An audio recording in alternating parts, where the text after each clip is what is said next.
Good morning. My name is Cheryl Hagan, and I am pleased to be standing in for Connie, who's not feeling 100%, as your worship associate this morning. Our theme for the month of March is renewal.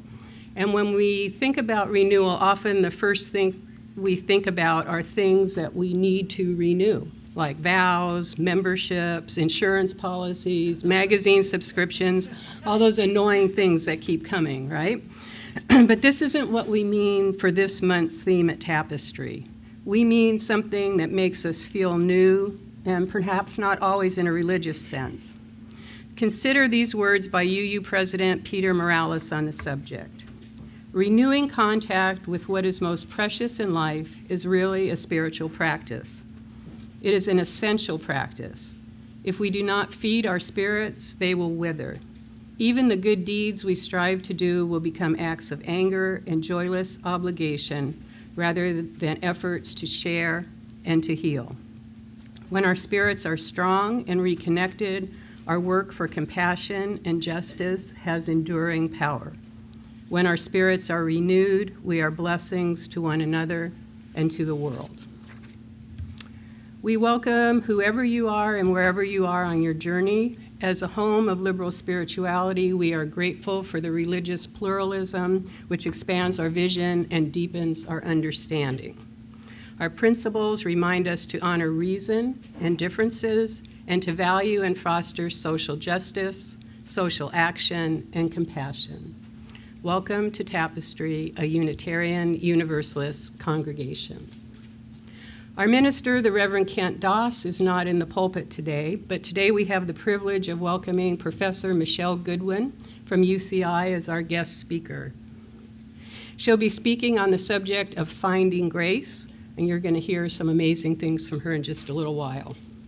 So if you're a Facebook user, be sure to check in and tell your friends what a wonderful congregation we are, and please take a second to just turn off any mobile phones or devices that may be disruptive to our time together. And just as a reminder, in order to help maintain a contemplative atmosphere, if you could please hold your applause until after the postlude is finished and the service is completed, that would be great. Okay, and now Eddie Moeller has an announcement, an important announcement regarding our stewardship drive. Good morning. I'm Eddie Moeller. I'm the chair of this year's Stewardship Pledge campaign. This year's campaign theme is Leap of Faith. So for those of you who are new to the church, you might be wondering what the annual pledge is all about. Pledging financial support is an important spiritual and moral act. It's the way that we make our principles real, our principles and ideals real in this world, and it's an important way in which we renew our covenant with each other and with the world. For those who've been part of the church for a while, think of what you've seen in recent years, the increasingly powerful worship services with Reverend Kent, the vibrant music program, growing involvement of young people. Religious education is bursting at the seams. The congregation standing up and speaking out as an anti-racist voice for reform, supporting Friends of Orange County detainees, the Green Sanctuary program, and so much more. So your annual pledge is necessary to make all that happen. Recognizing that pledging is a spiritual and a moral act, this year we're doing it a little differently than we have in past years. So listen carefully, please.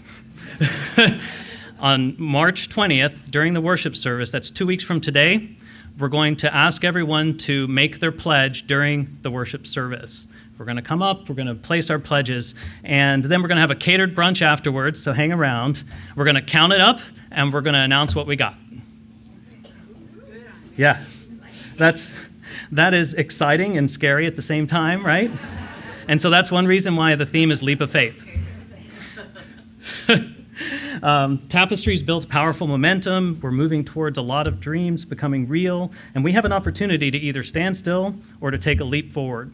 So pick up your information packet. If you're a member or contribute to the church, you should have one at the greeters table after service. Pick that up. It has more information about what we're doing. But March 20th, 2 weeks from today, we're asking everyone to come prepared to commit to your pledge. If you know that you're not going to be here on the 20th, contact me, please. I'd like to collect all the pledges if we can before then, so that when we count it up and announce the generosity of our congregation after service on the 20th of March, we'll have an accurate result of what we've achieved. So please, finally, seriously consider taking that leap of faith and increasing your pledge for this year. Thank you. Thank you, Eddie. I know last night I was sitting at home and the phone rang and it was Lynn with her call. If you haven't gotten one, I'm sure you will get one from somebody on the board. And her first question to me was, what does tapestry mean to you? And I just started laughing because, I mean, tapestry is such an integral part of my life, and I think most of you, that the thought of no tapestry is just not fathomable. So, yeah. So that was my experience, and I'm sure you'll have a similar one, I hope. So we have many other exciting events coming up at Tapestry. I want to remind you that next Sunday, the 13th, is a musical table at Dana and Bill's house, and I think there are a few seats left, and you can see Sue Deering after the service if you're interested in that. It's always a great evening, and Kathy is out of town now, but she was experimenting with her menu, and I got to taste it, and it was pretty awesome. Pomegranate glazed something, which was delicious. So if you're going to be around, sign up. So you can find more information about these events and other events on our website, which is awesome. It's really pretty, too. I went to it, and it's like, whoa. Our various groups and events reflect our vision of being a transformational home for liberal spirituality and a dynamic community leader in Orange County and beyond. And now Pat and Gary Glass will light the flaming chalice, the central symbol of our Unitarian Universalist heritage.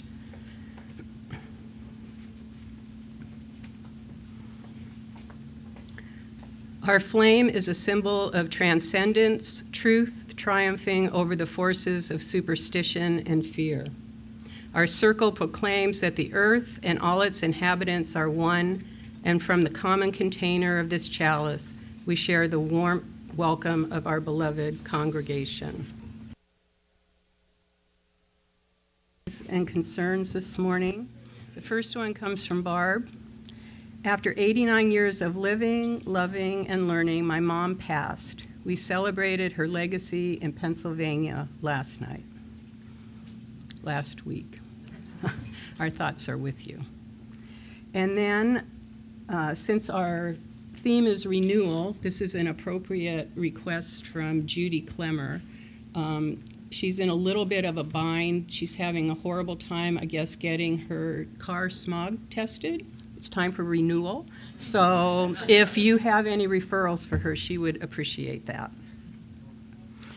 And now if you would please join me in our congregational response. Every day, sorrows and celebrations. For your joys, we join you in celebration.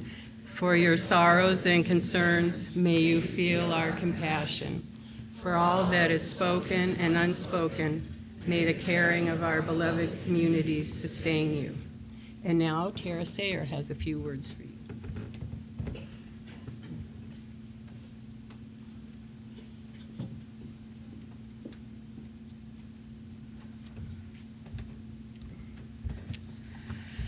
So when Eddie asked if I would speak a little bit about why we come to Tapestry and why we give, I said, sure.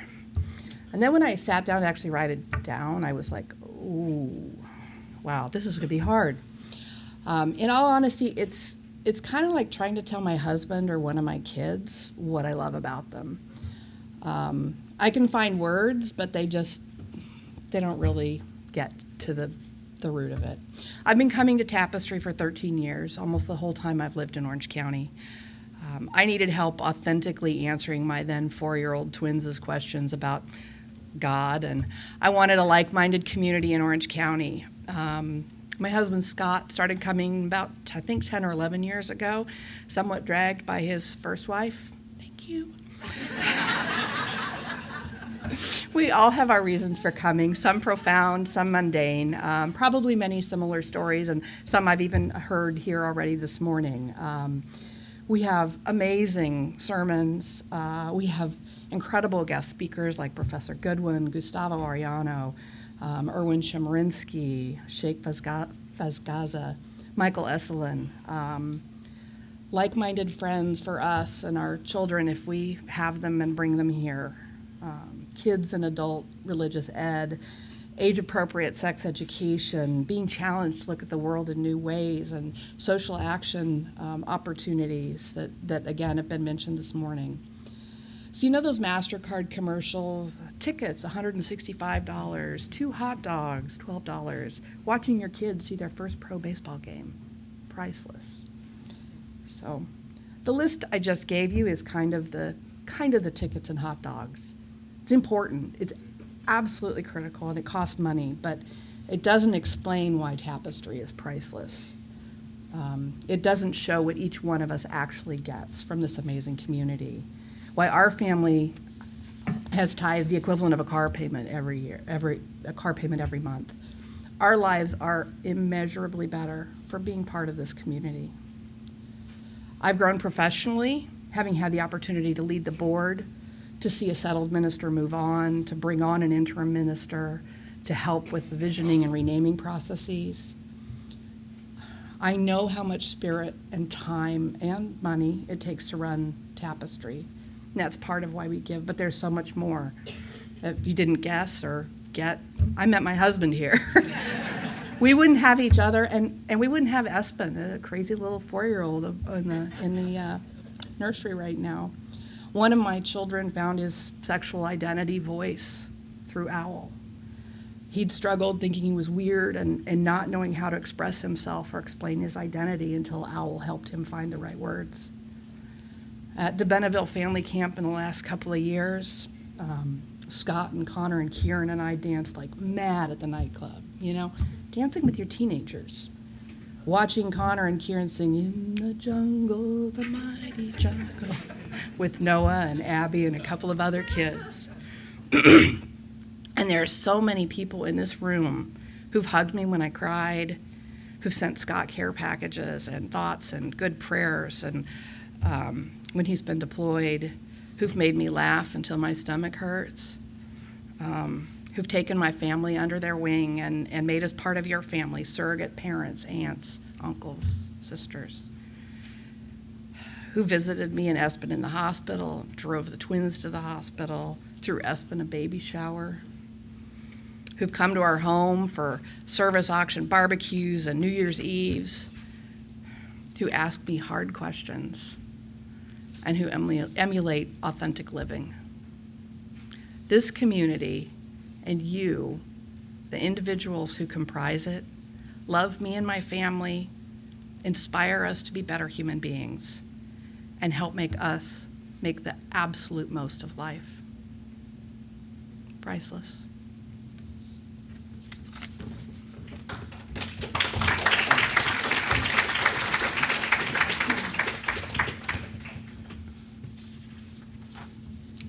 And now, Karen Magoon-Pearson will present our Time for All Ages. So if all the children, the young and young at heart, would like to come forward, it's your time.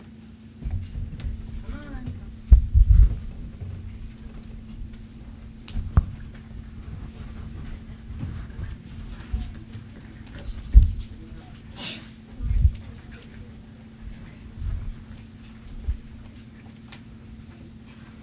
Good morning.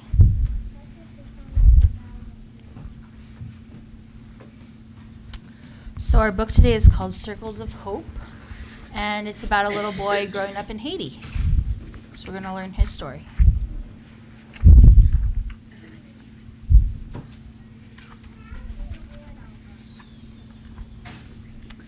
Everyone brought a gift for baby Lucia. Facile sat high up in his mango tree and watched. It was the only tree on the whole dusty mountaintop. Papa had planted it for him when he was born.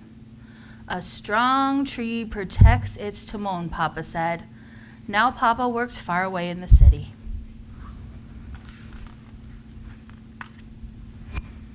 Facile had no gift for his baby sister. No tocado at all. He ate a juicy, sweet mango, licked his sticky fingers, and thought, Papa is not here to plant a tree for baby Lucia. He studied the large white pit of the mango and knew what his gift would be.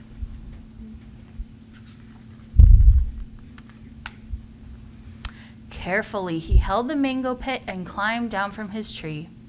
With a rusted tin, he dug a hole in the dry earth. He placed the seed in the hole and gently covered it with dirt until only the tip was showing. Facile walked in the hot sun down the treeless mountainside to the stream in the valley. When he returned, his arms shook with the weight as he removed the bucket from his head and poured cool water over the seed.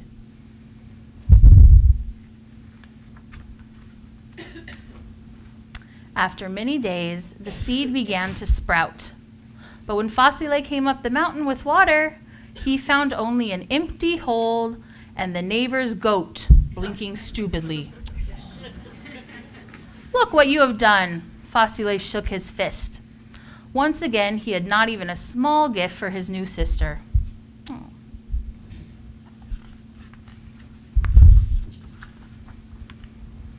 How can I plant a tree that will grow strong? Facile asked cousin Solvab. You must make a fence of cactus, his cousin told him.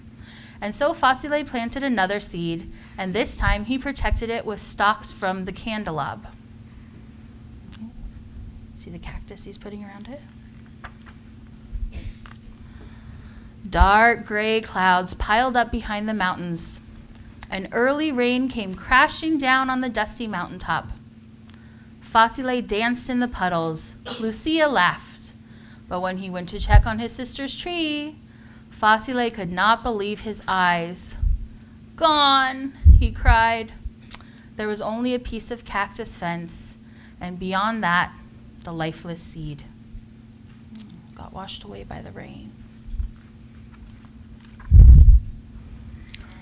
Facile asked Mama, how can I plant a tree that will grow strong? But Mama was worried about Lucia, who was very hot. Lucia was not eating, and she did not laugh at Facile's games. I must take Lucia to the doctor in the city. You will stay with Tonton. Then, before she carried his sister down the mountain, Mama said, you must make a step to plant Lucia's tree.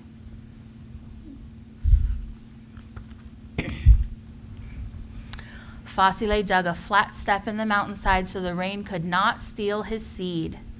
Again, Lucia's tree began to sprout. Facile waited, but Mama and Lucia did not return. Then one day, the men in the village made scrub fires to clear the land for planting. At night, the sparkling flames crisscrossed the mountain. The smoke stung Facile's eyes.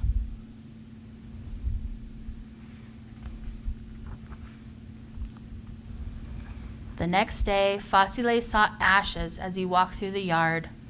And when he got to his step, he cried, Oh, no!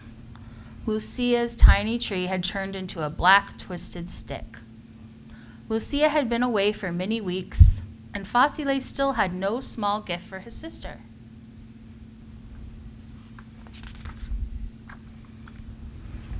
Facile helped Tonton to clear the many white stones from their garden.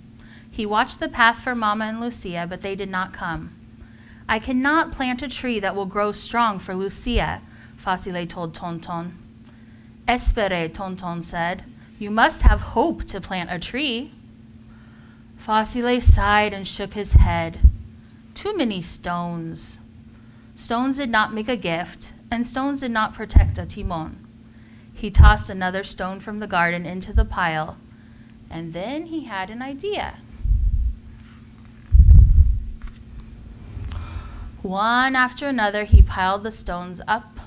Up and around he built the wall. When he was done, the circle of stones was nearly as high as his waist. Facile began to have hope. He climbed inside the wall and scraped a hole in the hard earth. One more time, he planted a seed for Lucia. He carried water and watched and waited, and finally, Lucia's tree began to grow inside the circle. It changed from a tiny sprout to a large brown twig with leaves.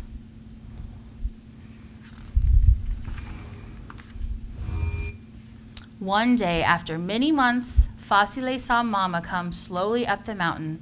Lucia came too, and Papa. Facile ran to meet them. "What's this?" Papa asked. "A tocado," Facile explained, "for Lucia." "A gift of hope," Tonton said. Papa looked inside the round wall and smiled. "A strong tree will protect our Timon." Inside its circle, Lucia's tree grew tall. It clung to the mountainside when the soil around it was being washed to the sea by the rains. It grew too big for the goats to eat, and it escaped the fires set for clearing the land. Lucia grew strong too. She and Facile played in the branches and sat in the shade of her tree. They shared the sweet mangoes.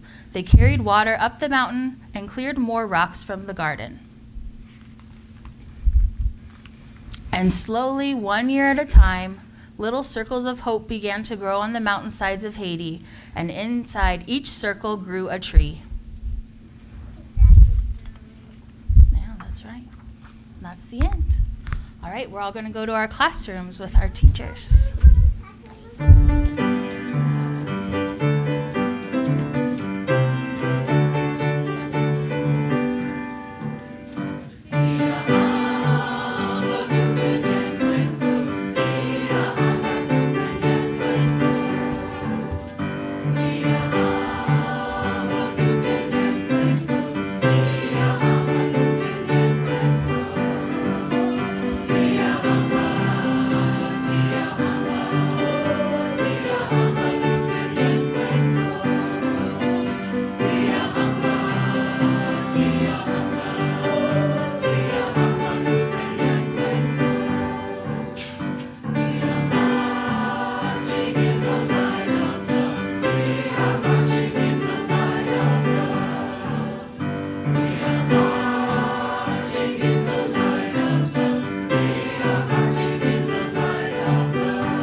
Our speaker today is Professor Michele Goodwin, a Chancellor's Professor of Law at the University of California, Irvine, with appointments at the School of Law, Program in Public Health, Department of Gender and Sexuality Studies, and Center for Psychology and Law. She is the founder and director of the Center for Biotechnology and Global Health Policy at UC Irvine School of Law and its internationally acclaimed Reproductive Justice Initiative. Professor Goodwin is one of the world's leading authorities on the regulation of medicine, science, and biotechnology. Her publications include 5 books and over 70 articles and book chapters on law's regulation of the human body, including civil and criminal regulation of pregnancy and reproduction, reproductive technologies, human trafficking for organs, sex, and marriage, and tissue and organ transplantation. Her recent work appears in or are forthcoming in the Harvard Law Review, California Law Review, Georgetown Law Review, Northwestern Law Review, and Texas Law Review, among others. It's our pleasure to welcome you.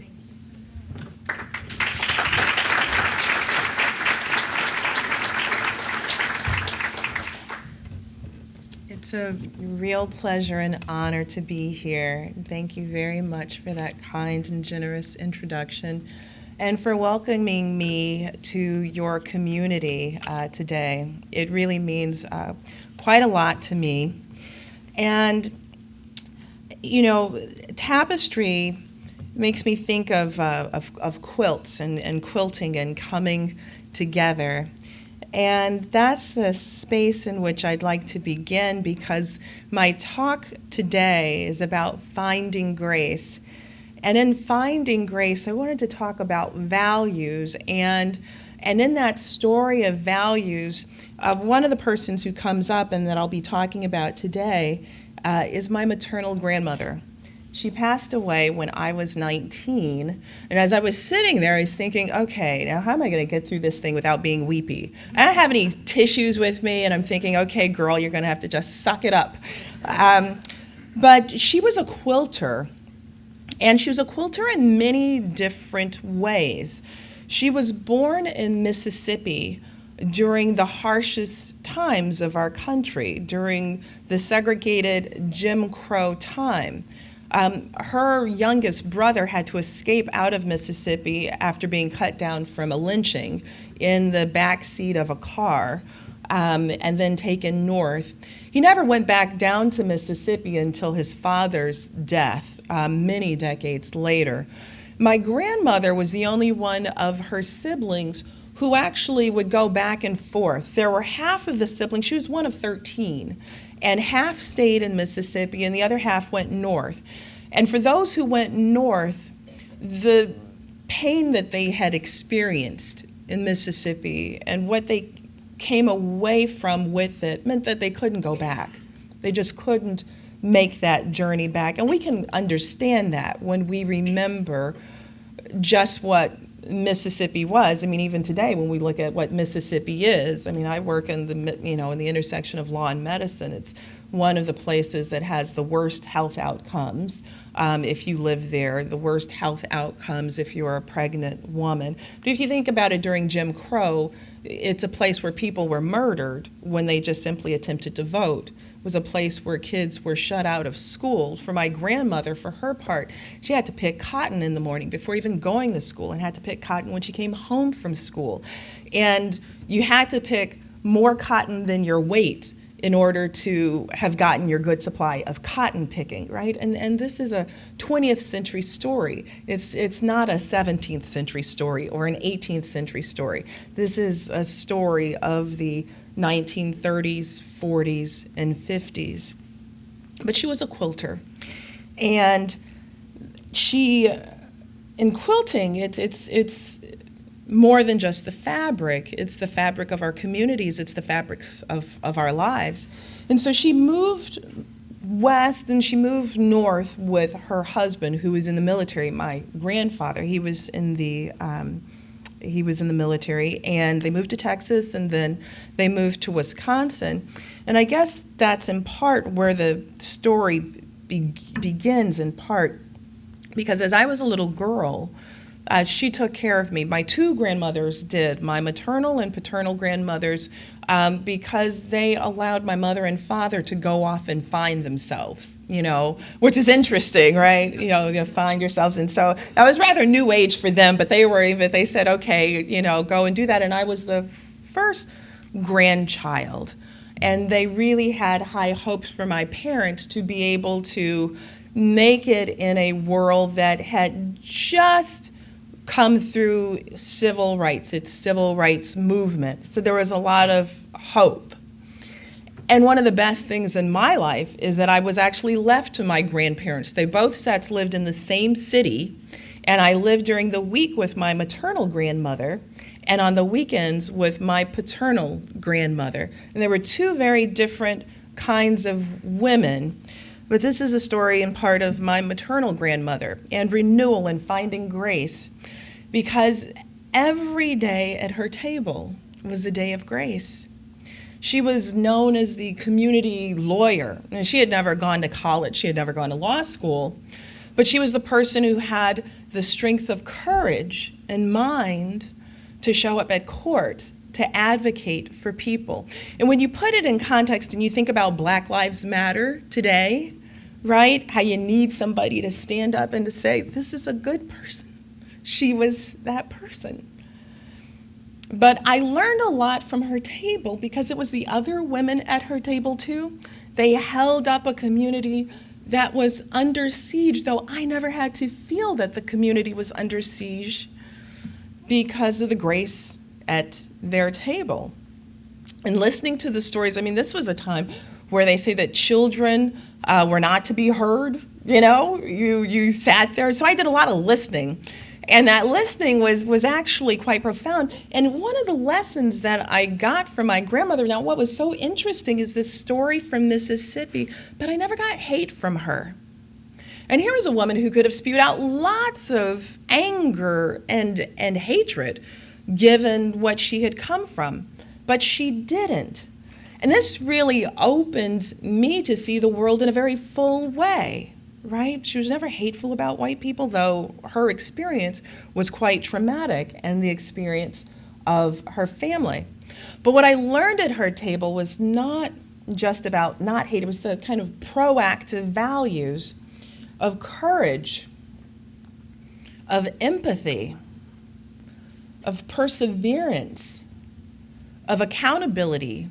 One of the things that I have found very interesting in my life is this way in which we think accountability is a kind of conservative value. And it's not. It's not. It's what I learned sitting at my grandmother's knee, this importance about accountability and about our integrity, right? If you have nothing else, what do you have at the end of the day? You have your integrity, your own sense of accountability, your own sense of dignity. And a woman who was not born with a silver spoon in her mouth gave me incredible strength through knowing and understanding those values. You could be a pauper and yet be able to hold your head up high because you stood for the right things. So how did I see this in action? Well, one of the things that my grandmother did, understanding just how difficult it was for some families who were still in the South, many were making a northern migration. It's something that's been written about more recently, but there's more for us to still understand about the way in which we've migrated within our own country and what that's meant. I mean, we've talked about shutting down the borders from Mexico, but there were people who were actually very much interested in shutting down borders even within our own country, because there were so many African Americans who were looking to leave Birmingham and Mississippi and parts of Arkansas and so forth. And when we remember what they were leaving, dogs and hoses on little kids who wanted an education. And my grandmother, she took in people. And what was fascinating about her taking in and giving other people an opportunity for renewal was that she was very concerned about their grace and their dignity. So I had lots of aunts. As you've talked about your broader community, she never said, this is a poor woman who's come from a horrible situation, whose husband has abused her, and now she's looking for a new start in the North. She'd just say, that's Aunt Barbara. That's Aunt Marie. Here are your cousins. And so I thought I had all these family members, as Aunt Bernice and this cousin and that cousin and so forth. And she broke down all of those walls because, of course, it stigmatizes a person once we begin putting the labels on them. And it treats them as an other. Well, that's them, and here we are. We're the people with the big house, and we're able to take them in. But it's very different when someone's a family member, because then you think what's yours is theirs too. You're connected in some way. And that was one of the ways in which she expressed her grace and her dignity, was to do that and to not stigmatize, but to open and to embrace and to help these women on their journeys of renewal, which was so critically important. But I also remember a couple of instances where, again, I learned there weren't things that were necessarily explained to me. I find myself doing a whole lot of explaining as a parent. My grandmother had this sort of way of, you see it and you will learn it. And I remember a time at her home where there was a rapid knock on the door, and she just opened the door. It was a young man that I had never recalled seeing, and I was probably about 3 or 4 years old. And she just took him to a closet. And she did this to me, you know, that shh sign. And I had enormous respect for my grandmother. You know, she was 5'10" too. So, I mean, but respect, I had respect. So I knew, I mean, I'll do this shit. And it was as if she knew, could predict what was happening next, because after that, there were police officers at the door. And I was small, but I could put a couple things together. They were probably looking for the guy who's now in the closet. And my grandmother would not release that young man from the closet. And I guess she, you know, knowing, you know, how verbal kids can be and like to, you know, and plus I was studious. I loved to answer questions. But this shh, you know, made sure that I was going to be quiet while she kept this young man in the closet and then let him go. Now, if we also think about Black Lives Matter again today, and what that meant by her protecting this young man in the closet. I can tell you that my youngest uncle was still at home while I was living with my grandmother. And he had a curfew before sundown. Now, I understand what that is about now. At the time, I remember if it was about to be sundown and he wasn't home, my grandmother would say, "Baby, get your shoes."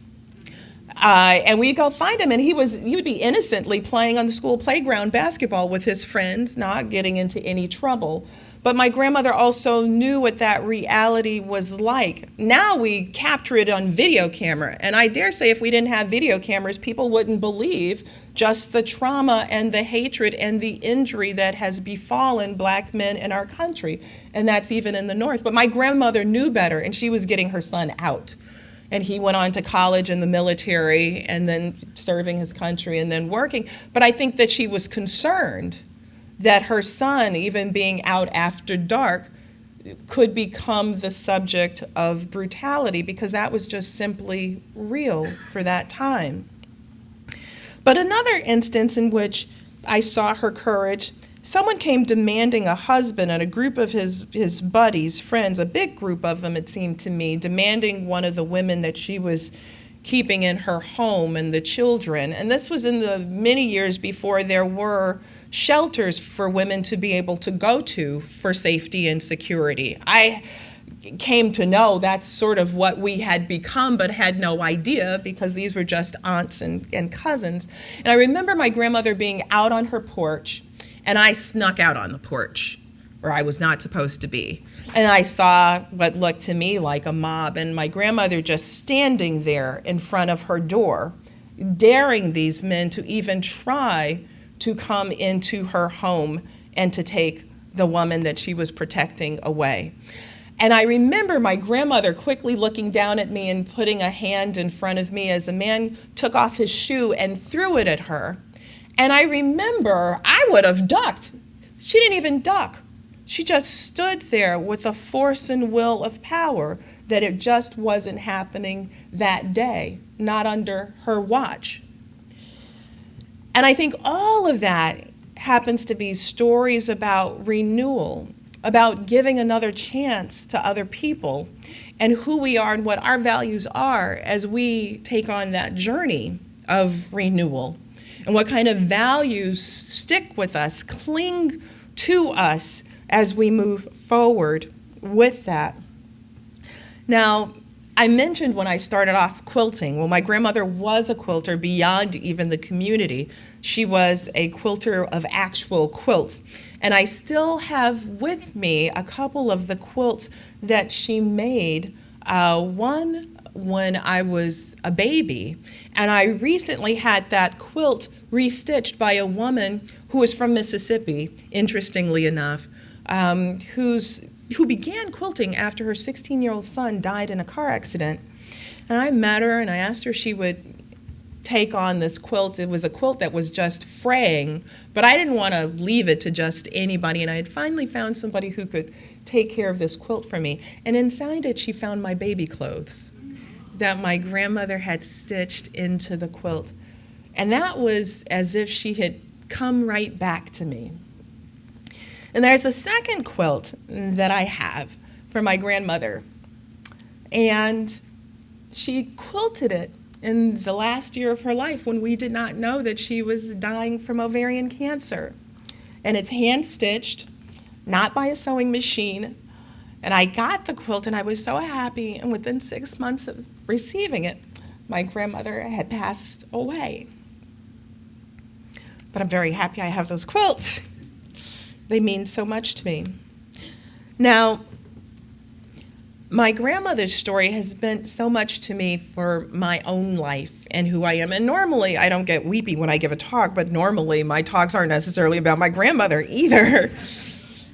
But those values that I experienced at her table, the values of her friends, these women who I believe truly helped to make, at least for my field, law alive, to make our Constitution real.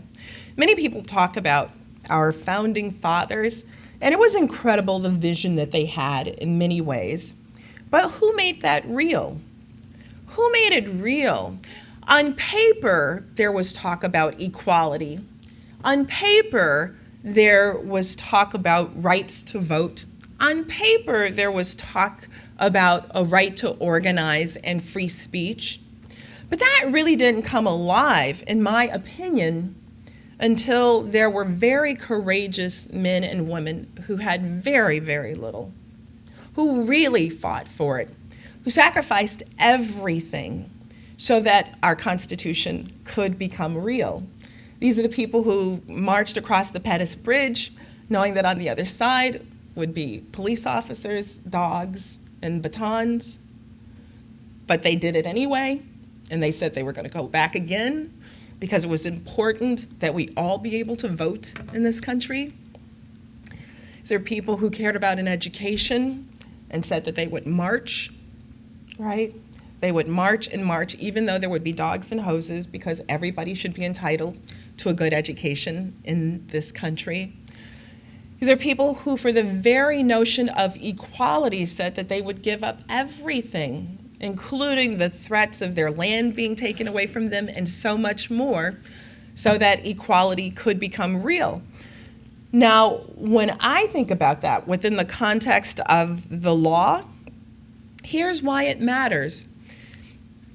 The Obergefell case last year, when the Supreme Court said finally that there must be sex equality, that there is no difference between gay people in this country and straight people in this country, and they used the references of equality. Those were references that were rooted in the civil rights movement. When we look at the Americans with Disabilities Act, the language of equality that comes from that is the language that was developed during the civil rights movement. In virtually every space that today, when our Supreme Court talks about what equality is, they're not referencing cases of the 1800s. They are not referencing cases of the 1700s. They are referencing cases of the 1950s, 60s, and 70s, when these very poor people who get overlooked today fought and gave their last so that our country could actually be what was envisioned centuries ago. If there is any message that I could leave behind when I go, it is that we all remember that we can reflect back on our heroes, and that our heroes are a broader group of people than we have come to believe. Now, as I finish, and I appreciate the time that I've had with you as I've been weepy up here and all of that, just a hot mess, hot mess.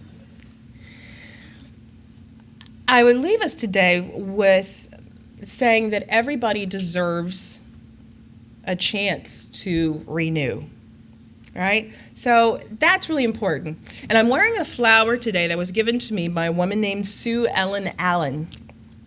Sue Ellen served 7 years in prison in Arizona. Sue Ellen will tell you that the way she grew up was a Southern debutante, Southern Republican debutante in Texas. But Sue Ellen will tell you that she found grace behind bars because she was diagnosed with breast cancer right before she went to prison. And so she had some sense of what needed to happen when she was in prison because she read about it. But that was not what she got once she was in prison. She was taken in shackles and chains to get, as she says, her breast chopped off. And there are protocols after breast cancer, what you need so that your muscles don't atrophy, the appropriate pillows and things like that. And those were things that were not provided to Sue Ellen, even though she begged for them and asked for them.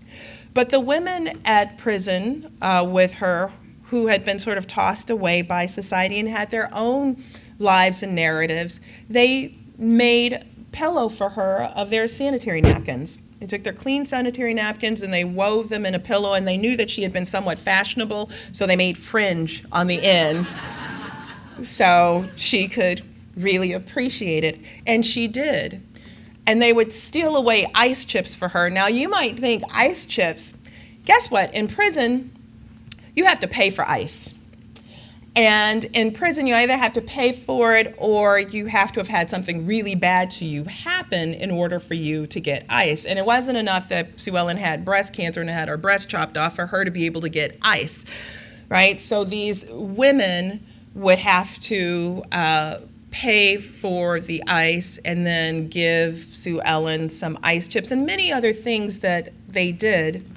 Now, Sue Ellen gave me this flower because I've come to know Sue Ellen, and she has been involved in her own renewal, and I'm going to close with this story. How I came to know Sue Ellen is that I read about her story. One of my former research assistants sent me an article that mentioned her, and I said, I just have to get in touch with this woman who's been in prison and is now out and had this story about breast cancer behind bars. And she told me that her story wasn't really the story at all, but it was the story of the person who was her cellmate, who was a 25-year-old young woman named Gina. Gina died while in prison, practically in Sue Ellen's arms. Gina had undiagnosed leukemia, and for weeks and months, they begged in the prison for Gina to be able to get medical attention. And Sue Ellen was threatened with solitary confinement. So were others in their cell unit if they kept complaining. They wouldn't even take Gina's temperature, right? Because by taking Gina's temperature, it would show that she was sick, which would mean that she needed medical care. So this was a way to avoid that. Well, on the day in which Gina finally received medical attention, she lapsed into a coma, and she died 3 days later. She left behind 4 kids. Tragically, sometimes renewal means that something else has also passed away.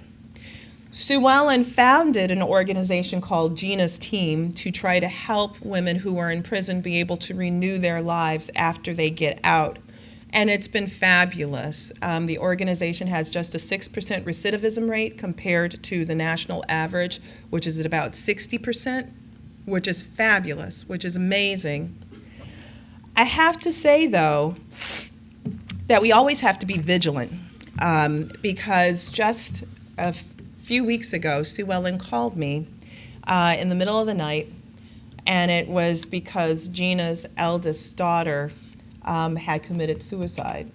She was 20 and had shot herself.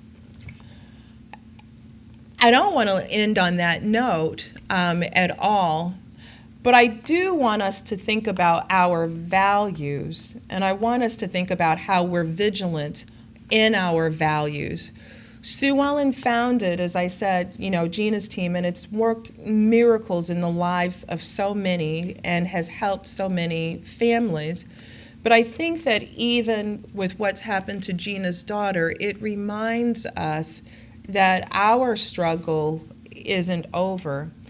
For those of us who are blessed enough to be able to be in this room today and to have the families that we have, we know that there's so much more work to do, so many more lives for us to reach. And I thank you for having me with you today. Thank you so much.